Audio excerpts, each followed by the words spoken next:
In the dry autumn of 1979, a zoologist created a colony of wrinkled pink animals out of Kenya, and for 2 years she barely spoke about what they were doing to one another underground. By the end of this, you will know why a single female in that colony had bullied every other animal into a life without children, and why she could never stop shoving them to keep it that way. The animals were naked mole rats, and they do not live the way any mammal is supposed to. In a colony that can number in the hundreds, only one female ever gives birth. Every other adult, dozens of them, sometimes more, will live and die without breeding even once. That fact alone was strange enough to move an entire colony across a continent to study it. But the small, ugly detail that changed everything was not the childlessness itself. It was what the queen did with her own body, every waking hour, to enforce it. The full story is stranger than the first field note suggested. The place was the hard red earth of East Africa, the dry country of Kenya, Ethiopia, and Somalia, where the soil bakes into something closer to brick than dirt. Rain comes rarely. Food hides underground as fat tubers, scattered far apart, and digging to them costs more energy than one animal can spare. For 100 years this was a footnote in the field guides, a small, nearly hairless rodent, blind and buck-toothed, that never came to the surface. Naturalists who dug them up in the 1800s assumed they were sickly or deformed. Nobody guessed the truth about how they lived. And what the researchers would confirm by the end was stranger than any strange anatomy. It was a social order enforced by force.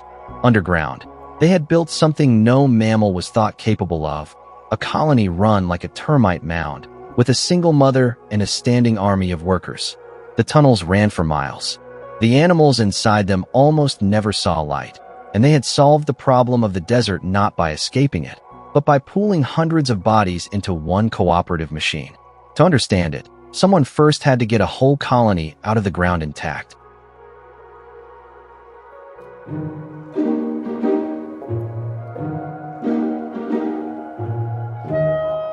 The person who cracked it was Jennifer Jarvis, a zoologist at the University of Cape Town. She had been studying the animals since the 1960s, and by the late 1970s, she was doing something almost no one had managed: keeping whole colonies alive in glass and acrylic tunnels in the lab, where every animal could be watched around the clock. Her team marked each mole rat individually. They weighed them and tracked who dug, who carried pups, who slept in the communal heap, and who did nothing but eat and shove. They ran the burrows through clear tubes so a human eye could follow one animal from chamber to chamber. It was patient, unglamorous work, months of watching pink bodies move in dim red light. Jarvis was testing an idea that sounded absurd at the time. A few years earlier, a biologist studying insects had predicted that somewhere on Earth there ought to be a mammal that lived like a termite.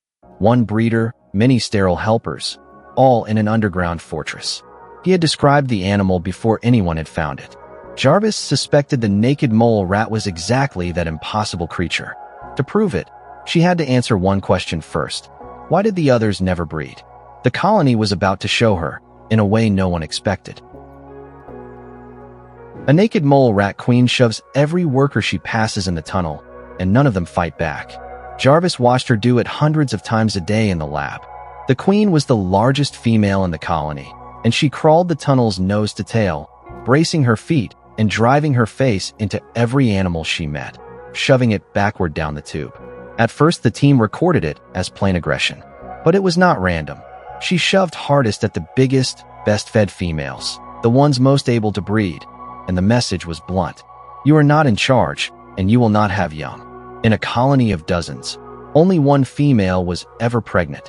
Every other female stayed as flat and childless as the day she was born. The workers she shoved did not resist. They flattened themselves, let her pass, and went back to digging. A shoved worker could lose minutes of every hour just being driven backward.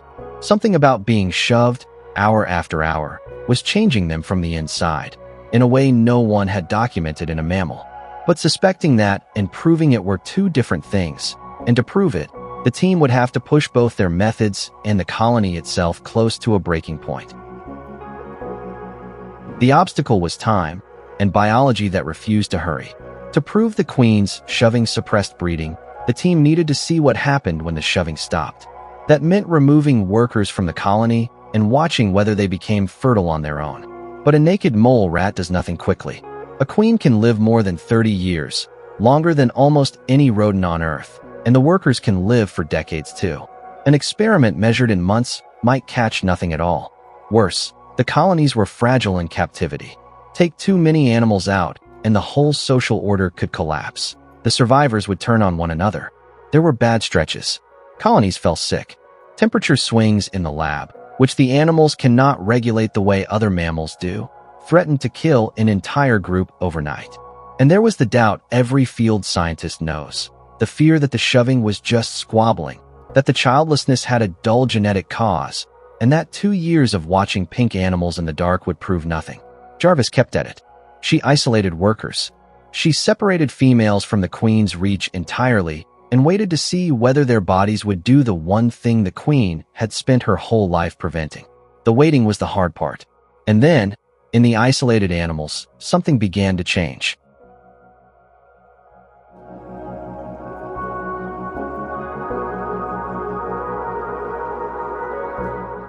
In a naked mole rat colony, one female gives birth to every single pup, and the rest are not born sterile.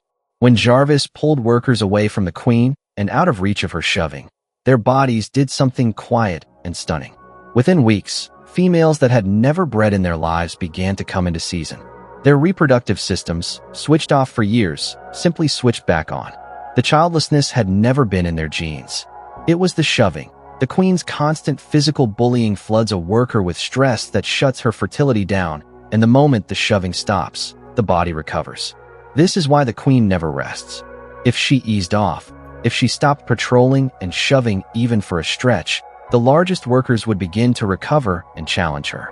Her whole reign is a physical act, repeated hour after hour, for 30 years. A single queen can produce a litter of up to 28 pups and breed again within weeks, tending an entire colony of her own suppressed daughters and sons. Jarvis had her answer, and it was stranger than the anatomy that first drew her in. An entire society held childless not by instinct alone, but by one relentless bully who can never afford to stop. And what happens the day that bully finally dies is stranger still. When a queen finally dies, and after 30 years, one eventually does, the colony erupts. The suppression lifts all at once, and the largest females, freed from the shoving that held them down, turn on each other in a violent scramble for the empty throne. The fights can be fatal. The winner's body then transforms. Her spine actually lengthens, her frame stretches, and she grows into the breeding shape her rivals never got to become. In 1981, Jarvis published her findings, calling the naked mole rat the first known eusocial mammal, an animal that lives like an ant or a termite. That impossible prediction now had a face, an ugly, pink, buck-toothed one. Since then, biologists have found only one other mammal that lives this way, a cousin species in the same dry African soil. The naked mole rat went on to astonish medicine too. It barely ages, rarely gets cancer, and feels almost no pain from acid or heat. But the strangest thing about it was never in its cells. It was in the tunnels, a whole society of hundreds, kept childless and obedient by a single mother who rules the only way she can, by shoving, every hour, until the day she dies.